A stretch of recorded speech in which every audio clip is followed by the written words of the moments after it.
It's the second biggest franchise in motion picture history. Beloved around the world, and still going strong more than 40 years after its premiere. Even his die-hard fans have turned arguing over minutia into a blood sport. That was Leia kissing Luke. Yeah, that was the second time. They were swinging 30,000 Doesn't feet. matter. No one telepathy between Luke and Leia. This bickering is pointless. There is one fact even the most divided fans can agree on.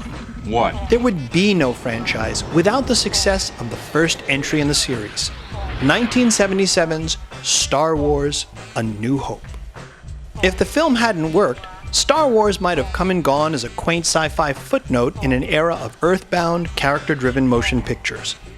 But work it did, big time, changing the course of Hollywood in the process and giving birth to the tentpole franchise.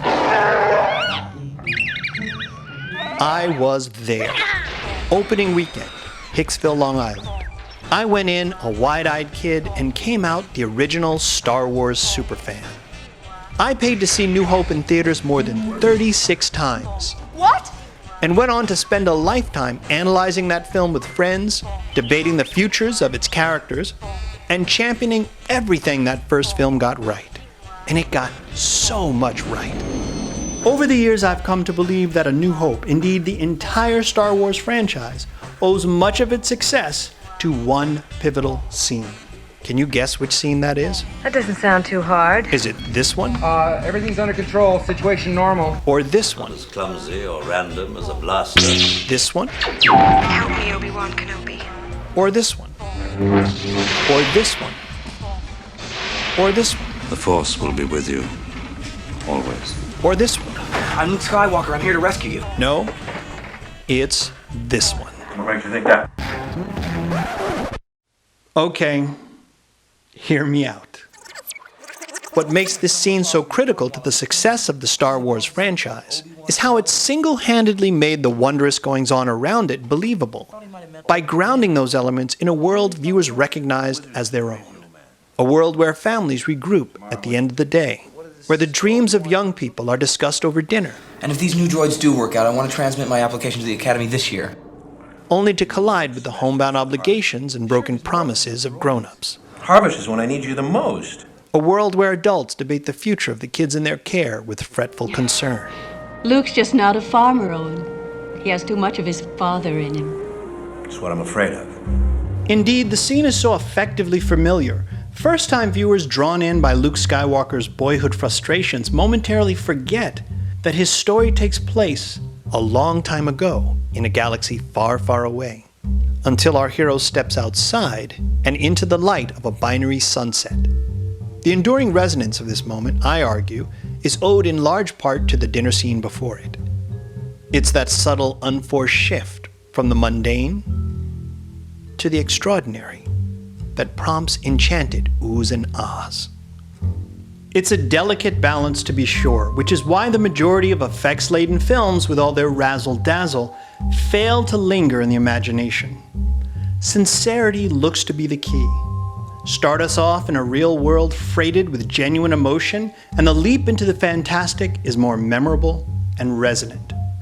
You see the effectiveness of this technique in countless fantasy films. Take, for example, one of my all-time favorites, The Wizard of Oz. Now that film could have easily started with Dorothy's house crash landing over the rainbow. A contemporary studio exec might argue, this isn't The Wizard of Kansas. They're paying to see Oz. Besides, she tells the Munchkins how she got there in that song we paid all that money for.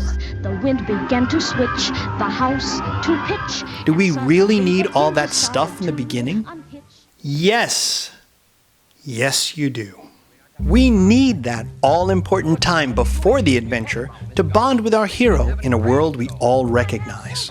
In Dorothy's case, a world where children struggle to get the understanding of adults, Dorothy, we're busy. are horrified by the cruelty of grown-ups, That dog's a menace to the community. I'm taking him to the sheriff and make sure he's destroyed. Destroyed? and dream all the while of a world far, far away. And then, as if the emotional turmoil Dorothy goes through isn't enough to root her in the real world, the filmmakers throw at her a physical crisis so harrowing and believable, it would have been at home in any fantasy-free disaster movie.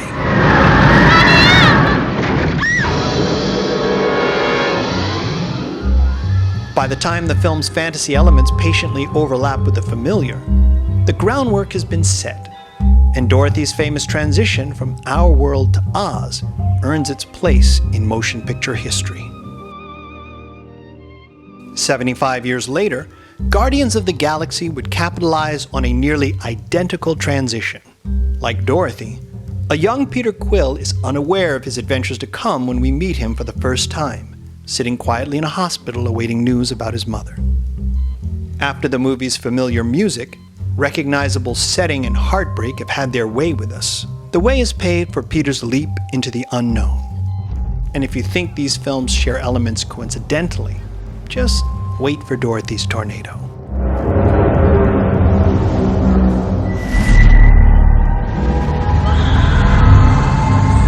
Films like Guardians of the Galaxy and Up not only reprove the necessity of that all-important bonding time audiences need in a fantasy film, they make a finer point. That pre-journey time can be brief, so long as it's freighted with genuine emotion. It's this emotional connection that makes our hero's adventure seem less like something strange and removed from our world, and something much closer to home that we might actually get to be a part of ourselves.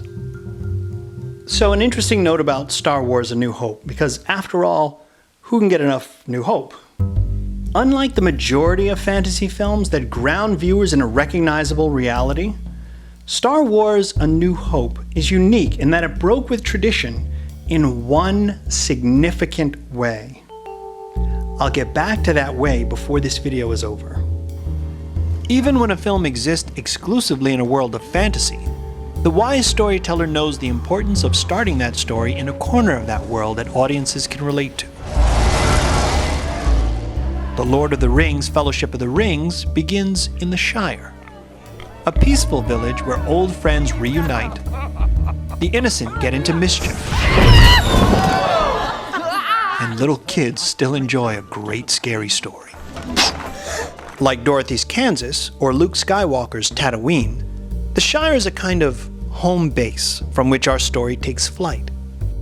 Think of that home base like the ground that a rocket sits on. That ground might not seem very special in and of itself, but it's that essential starting point that orients the viewer, gives our story something to push away from, and most importantly, the home base gives us a perspective with which to measure the distance we've traveled from the mundane to the extraordinary.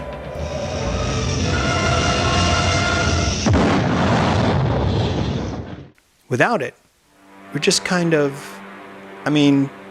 that's cool, but doesn't really tell you very much about the journey. Even if our hero travels to a world that is only extraordinary to them, the time before their adventure is still critical. I never saw wood like this before. Take, for example, the films Back to the Future and Time After Time. Two completely different films with completely different tones, with one thing in common: time travelers. In the film Time After Time, home base is Victorian England, where our hero, writer H.G. Wells, reveals to his friends that he's invented a time machine. When Jack the Ripper escapes in Wells' machine, our hero determines to follow him into the future to bring him to justice. In this example, the emotion that peaks is fear. Fear for our hero. Because the time Wells spent before his adventure makes the case that Wells, however smart and well-intended, is far too timid a soul to take on London's serial killer of legend. Anyway, I have just one question for myself. When do you leave? Well, to be quite candid, I haven't quite worked up the nerve.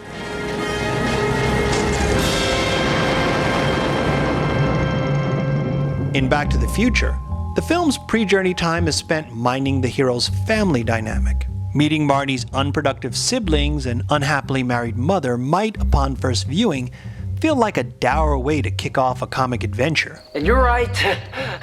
You're right.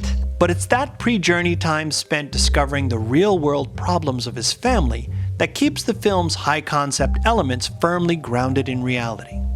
Better still, that pre-journey time provides a home base that we can reference at film's end to measure the profound effect Marty's adventure has had on everyone around him. Hey, what the hell is this? Breakfast.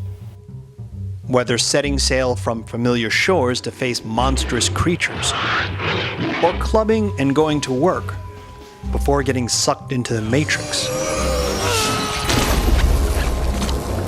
or spending the entire first half of a film hoping to gain access to a world of wonder. Filmmakers prove time and again that audiences respond most favorably to fantasy if it's anchored in a world that feels like home. Rather than competing with a film's fantasy elements, real-world sequences make those elements all the more wondrous. Star Wars: A New Hope served up blue milk and recognizable reality in 1977 with its familiar dinner scene. But it broke a cardinal rule every screenwriting teacher and storytelling guru would caution against today. It placed that reality more than 20 minutes into the film's running time, well after its story and fantasy elements were already in play. Unlike the majority of fantasy films that ground viewers in a recognizable world at the start of the film, Star Wars: A New Hope went in a different direction. But no one could argue with the results. Even if none of us can explain what that blue milk is. What is that? It's something else. In my experience, there's no such thing. You know, it's often said that people go to the movies to escape reality. Well, I don't agree with that. I think the majority of us go to the movies to see the reality of our lives writ large on the big screen. If not the actual day-to-day reality, our emotional reality. And I think writers and directors who forget this often find their films rewarded with derisive laughter and Rotten Tomatoes. But if they strike the right balance between real and imagined, of fantasy and fact, will gladly follow a neglected child into a world of wizards and magic. Or join that child as they make a new friend. Wow, my own giant robot. Lead with sincere emotion and will cry for a homesick pig. I want my mom. How can anyone love a pebble in their shoe? Or root for an abused girl as her beauty is magically revealed to a world that's been too blind to see it. And delight in a selfish man's journey as he discovers his power and humanity. And like a lot of power. Show us a place we can believe in, and we'll follow you to a place we've never imagined. From the depths of the sea to the clouds in the sky, to the moon and the stars, or a galaxy far, far away.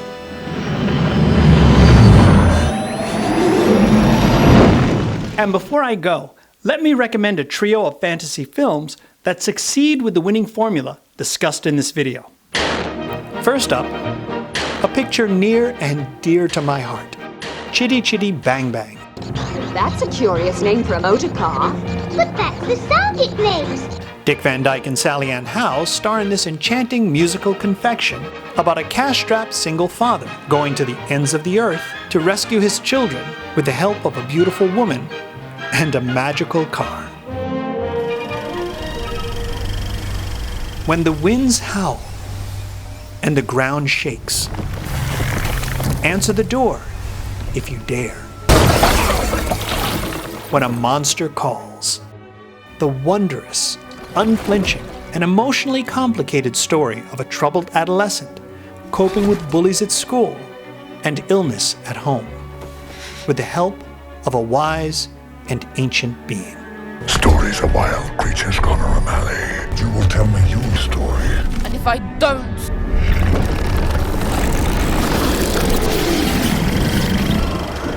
or set sail on director Ang Lee's breathtaking nautical adventure, Life of Pi. This is Richard Parker. He is the most magnificent creature we've ever had here. Based on the best-selling novel, this 2012 masterpiece tells the story of a shipwrecked young man lost at sea and forced to share a lifeboat with a ferocious Bengal tiger. Now we have to send our boy into the middle of the Pacific. And make me believe in God. Yeah.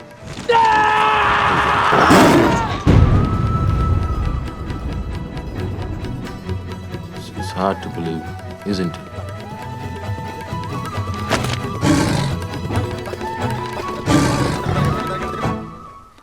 I love the sound of my own voice. But if you don't, you can hear less of it at The Skinny on the Good Stuff, my short-form movie recommendation series. Didn't you just love the way I said that? Pay no attention to that man behind the curtain! I gotta tell you, the nerd boy in me had a blast making this episode. I probably spent as much time watching these films on my computer when I should have been working as I did pulling clips from these films and cutting this episode together. I love movies, and I feel so blessed to be able to spend my free time with something that I love so much, and being able to share that love here with you. So, if this is your first time checking out this channel, thank you for checking out my humble production and making it all the way to the end. If you're a fan, but you haven't clicked subscribe yet, click subscribe. Click it, and be sure to hit that little bell when prompted. That way you'll get notifications when new episodes are up and running. That way you won't miss a beat. Yeah, let's definitely do this again. And until next time, my fellow movie lover, I'm Mr. Kurt. That wizard's just a crazy old man. And you just got a rave review.